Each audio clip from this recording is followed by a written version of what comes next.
Hello parents and kids, welcome back to our channel. आज हम बात करने जा रहे हैं earth rotational and revolution movements के बारे में। ये तो आप सब जानते हैं कि जब सन आता है तो दिन हो जाता है और जब सन चला जाता है, सन डूब जाता है तो रात हो जाती है।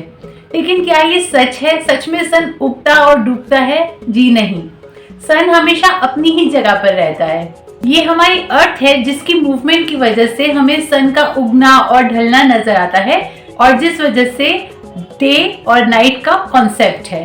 तो डे और नाइट कैसे होते हैं? सन सबसे इम्पोर्टेंट पार्ट है सोलर सिस्टम का और सन अपनी जगह पर फिक्स है। सन बिल्कुल भी मूव नहीं करता, लेकिन जो सोलर सिस्टम के प्लैनेट्स हैं वो सब सन के आसपास मूव करते हैं, जिसमें से एक अर्थ है। अर्थ एक ऐसा प्लेनेट है जहां पर लाइफ पॉसिबल है। बाकी सारे प्लेनेट्स पे लाइफ पॉसिबल नहीं है। किसी प्लेनेट में ऑक्सीजन नहीं है तो किसी प्लेनेट में वाटर नहीं है, किसी प्लेनेट में एटमॉस्फेयर ही नहीं है तो कोई प्लेनेट इतना ठंडा है कि वहां पे सरवाइव करना इम्पॉसिबल है। सिर्फ अर्थ ही एक ऐसा प्लेनेट है जहां वाटर भी है, ऑक्सीजन भी है, एटमॉस्फेयर भी है और इन सब की वजह से लाइफ पॉसिबल है। तो बात करते हैं अर्थ के बारे में। अब अर्थ सन के आसपास कैसे मूव करती है? आपने ग्लोब तो देखा होगा। ग्लोब अर्थ का ही एक स्ट्रक्चर है जिसमें दिखाया जाता है कि हमारी अर्थ पर कितना वाटर है, कितना लैंड है, कितने ट्रीज हैं, कौन कौन से कॉन्टिनेंट्स हैं, कौन कौन सी कंट्रीज है, ये सब ग्लोब में मेंशन किया जाता है। इसके अलावा जो अर्थ का एक्सिस होता है वो भी ग्लोब में दिखाया जाता है। अब एक्सिस क्या होता है? किसी भी चीज का जो एक्सिस होता है, बेसिकली अगर हम किसी भी ऑब्जेक्ट की बात करते हैं तो उसके बिल्कुल सेंटर से जो डायमीटर वाली लाइन होती है ना, बिल्कुल वहां से अगर अंदर से अगर कोई आर्बिट्ररी लाइन ड्रॉ की जाए उसको एक्सिस कहा जाता है। तो जो अर्थ का एक्सिस है वो थोड़ा टिल्टेड है। मतलब अर्थ का एक्सिस ऐसा नहीं है कि अगर ये अर्थ है तो बिल्कुल स्ट्रेट एक्सिस है उसका।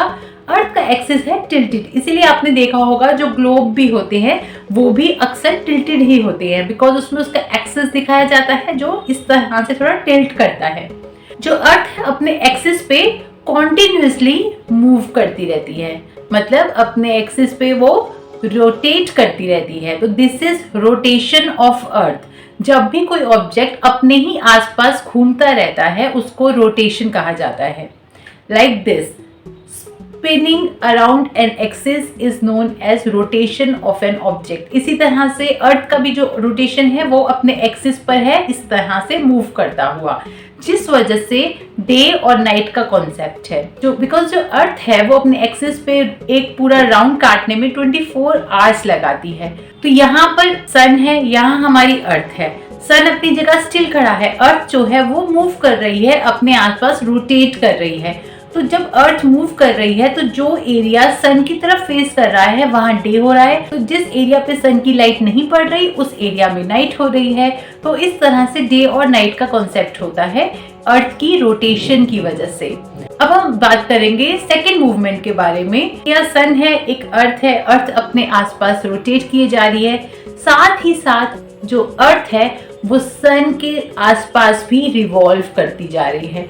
जब भी कोई एक ऑब्जेक्ट किसी और ऑब्जेक्ट के आसपास मूव करता है उसको कहा जाता है रिवॉल्विंग अराउंड एन ऑब्जेक्ट। तो यहाँ पर जो अर्थ है वो सन के आसपास रिवॉल्व भी कर रही है और अपने ही एक्सिस पे रोटेट भी कर रही है।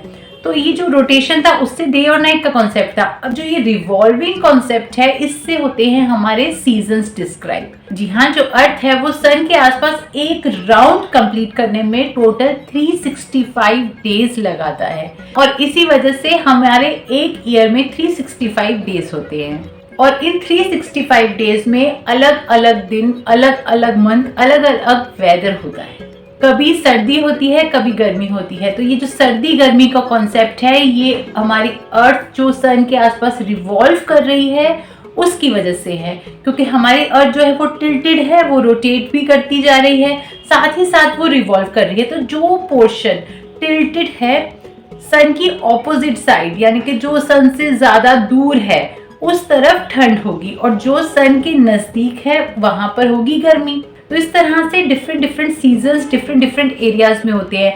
जो नॉर्दर्न हेमिस्फेयर है और जो सदर्न हेमिस्फेयर है, इन दोनों में हमेशा ऑपोजिट वेदर रहेगा, बिकॉज जो हमारी मूवमेंट्स हैं वो हमेशा इनकी ऑपोजिट में रहेंगी। जब नॉर्थ की साइड सन होगा तो साउथ की साइड ठंड होगी, और जब साउथ की साइड सन आएगा तो नॉर्थ की साइड सन होगी, बिकॉज ये बिल्कुल ही ऑपोजिट है अपने से। तो यही रीजन है कि क्यों दिन होती है, क्यों रात होती है, क्यों सर्दी और गर्मी होती है। सूरज कभी उगता नहीं, सूरज कभी ढलता नहीं, ये हमारी अर्थ है जो मूव करती है, जिस वजह से हमें ये इल्यूजन रहता है कि सूरज उग रहा है, ढल रहा है, बिकॉज हमारी मूवमेंट हमें खुद को महसूस नहीं होती, वो हमें महसूस हो पाती है सूरज की मूवमेंट के थ्रू या फिर स्टार्स की मूवमेंट के थ्रू, जो एक्चुअल में मूव नहीं कर रहे हैं लेकिन हमको लगता है कि मूव कर रहे हैं। आई होप आज की वीडियो से आपको अर्थ की जो ये दो डिफरेंट टाइप्स की मूवमेंट्स है, इसमें डिफरेंस समझ आ गया होगा। मैं आती रहूंगी इस तरह की वीडियोस के साथ, बने रहे हमारे चैनल पे। तब तक के लिए बाय बाय।